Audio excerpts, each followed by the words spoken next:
통계를 가지고 오해를 하기 쉬운 게 뭐냐면 이 아이스크림 판매량과 상어한테 공격당하는 비율이에요. 근데 이게 매우 높은 상관관계를 가집니다. 그 말인즉슨 그러면 아이스크림이 많이 팔리면 상어의 공격량이 증가한다로 생각할 수 있을까요? 아니겠죠.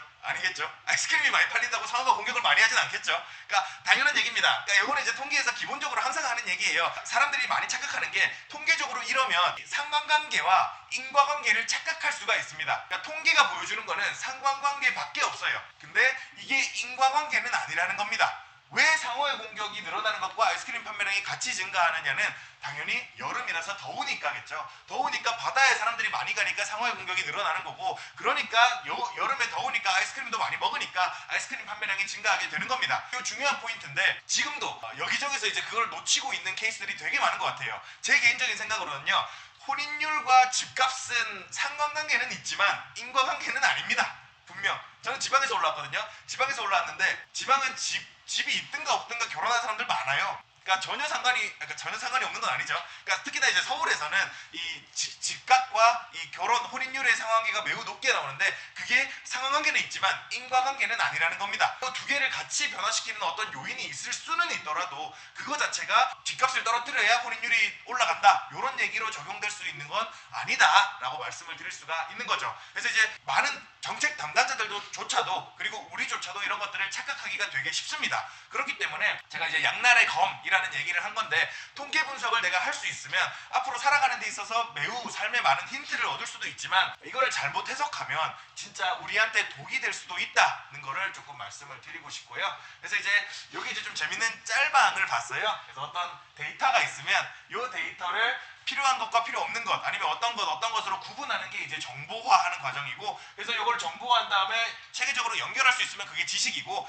그 지식에서 내가 이건 필요한 거다, 요 필요한 거다, 이 어떤 인사이트라고 얘기하잖아요. 그걸 찾는 게 통찰인 거고, 그 통찰을 연결시키는 걸 지혜라고 한답니다. 근데 되게 좀 직관적으로 잘 얘기를 한 것 같아요. 근데 이제 이 데이터를 가지고 이상하게 만들어 놓고 이렇게 하면 이거 음모론이 된다라고 얘기를 많이 하는데, 여기 좀 이제 어떤 통계를 잘 이용하는 방법에 대해서 제대로 양날의 검이라는 통계를 잘 묘사한 짤방이 아닌가 싶습니다. 근데 실제로 요거 보고 나서 요거 보니까 머리고 다리고 약간 페가수스 자리인가? 뭐 이렇게 좀 생각할 수도 있는 것 같아요. 생각할 수도 있는 것 같은데, 우린 여기서 그렇기 때문에 통계, 이 데이터를 잘 파악하는 법을 연구를 많이 해야 된다라고 말씀을 좀 드릴 수가 있겠습니다. 그래서 이제 제가 요 실제 예시를 하나 좀 갖고 왔는데, 12월 1일 날 2022년에 대한민국의 생명표가 나왔습니다. 생명표가 나왔는데 요 통계는 진짜 오해하기 되게 쉬운 통계가 나와버렸어요. 뭐냐면 작년에 원래 이제 2021년 같은 경우는 사망자가 32만 명이었거든요, 대한민국에. 근데 이제 2022년 들어서 사망자가 37만 명으로 늘어났습니다. 그러니까 그 사망자가 10% 정도나 더 늘어난 거예요.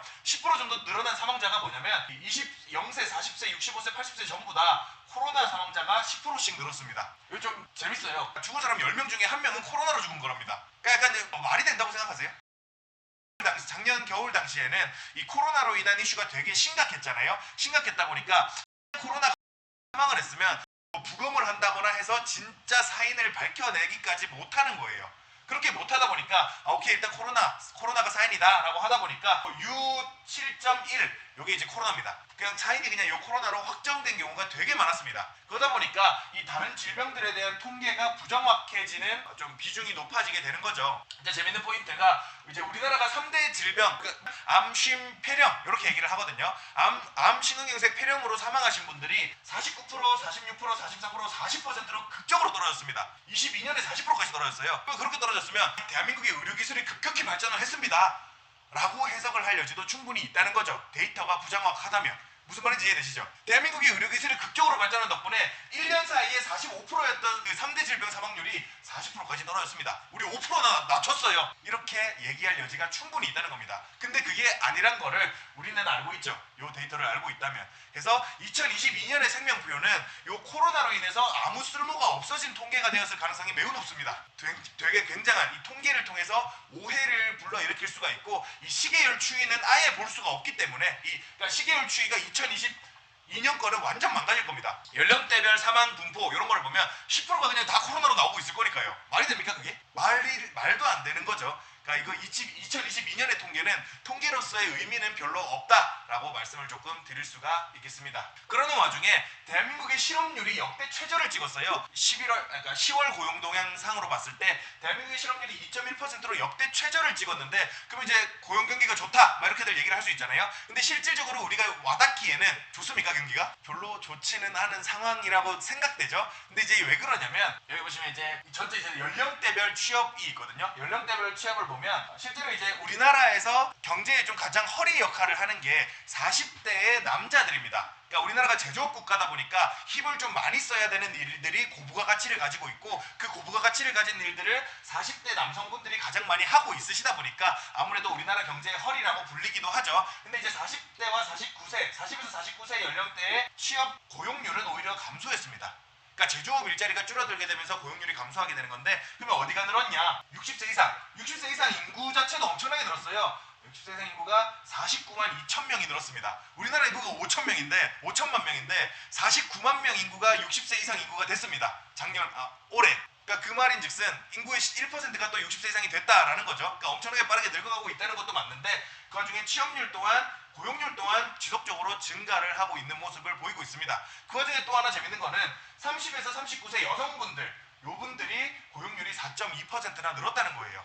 그러니까 요분들이 4.2% 고용이 늘었다는 거는, 그러니까 원래 일을 하지 않으시던 분들이 일자리 시장으로 들어왔다라고 해석을 할 여지가 가장 크겠습니다. 그러니까 이제 요거는 경기가 좋아졌다, 그러니까 실업률이 낮아졌는데 경기가 좋아졌다라고 해석할 만한 게 아니라 경기가 나빠졌기 때문에 일을 안 하던 사람조차도 일하러 나왔다. 특히나 이제 요 40대에서 49세는 일자리를 많이 잃게 됐다 오히려 라고 해석하는 게 더 맞는 거죠. 그러니까 중요한 포인트입니다. 그러니까 통계를 볼 때 그냥 겉핥기로만 보게 되면 통계를 오독할 여지가 너무 많다는 거예요. 근데 이제 그러다 보니까 이 세부 내역을 잘 지켜보면서 이게 이제 어느 포인트에서 좋아졌는지 나빠졌는지를 해석할 수 있도록 충분히 많이 읽어보는 연습을 해봐야 된다라고 좀 말씀을 드릴 수가 있겠습니다. 되기 전에 이제 막연한 얘기를 드리기는 했는데, 우리가 이제 동전 던지기를 하잖아요. 그러니까 사람들이 진짜 많이 하는 실수가 뭐냐면 그러니까 투자를 할 때도 마찬가지라고 생각합니다. 오늘 주가가 오를지 내릴지 맞추는 거는 동전 던지기와 크게 다를 바가 없어요. 근데 그 동전 던지기를 해갈 때 10번이 앞면이 나왔으면 다음에는 반드시 뒷면이 나올 거야 라는 보장이 있습니까? 없습니다. 동전 던지기는 독립시행이기 때문에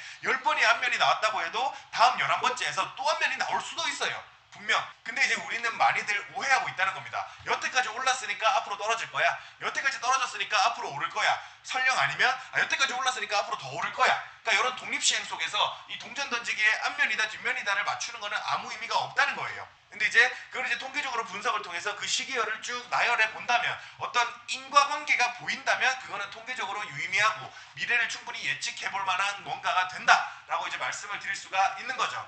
그렇기 때문에 우리는 이제 단순 독립시행인지 단순히 동전 던지기인지 이게 이제 확실한 인과성을 지니는지에 대해서 잘 보는 연습이 좀 많이 필요한 것 같습니다. 그리고 그거를 잘 해놓으면 잘 해놓을수록 우리의 삶을 살아가는데도 매우 큰 도움이 된다는 말씀을 조금 드리고 싶습니다. 그러니까 저는 제 인생에서, 그러니까 이거를 저도 사실 막연한 얘기인데 제가 통계를 안 덕분에 제 인생이 도움된다고 생각하는 게 매우 많습니다. 그래서 결혼을 하는 것도 마찬가지라고 생각해요. 결혼을 하는데 그러니까 이게 좀 많은 남자분들이 순종적인 여자를 좋아하는데 순종적이면서 동시에 자립심 있는 여자는 있을 수가 없어요. 이게 통계 분석에 의한 겁니다. 그러니까 순종적인 동시에 자립심 있는 여자는 있을 수가 없고, 반대로 남자도 마찬가지예요. 밖에서 돈 잘 벌어오면서 집안일도 잘하는 남자는 세상에 없습니다. 물론 간혹 가다가 이 3시그마 밖으로 벗어나는 그런 존재가 있을 수도 있겠지만 대체로 없다는 겁니다. 그렇기 때문에 이 결혼 상대를 찾는 것도 그렇고, 내가 이제 어떤 투자 대상을 찾는 것도 그렇고, 뭘 하는 것도 그렇고, 살아가는 데 있어서 이 통계에 대해서 보통 사람들은 어떤가에 대해서 파악을 하고 있다면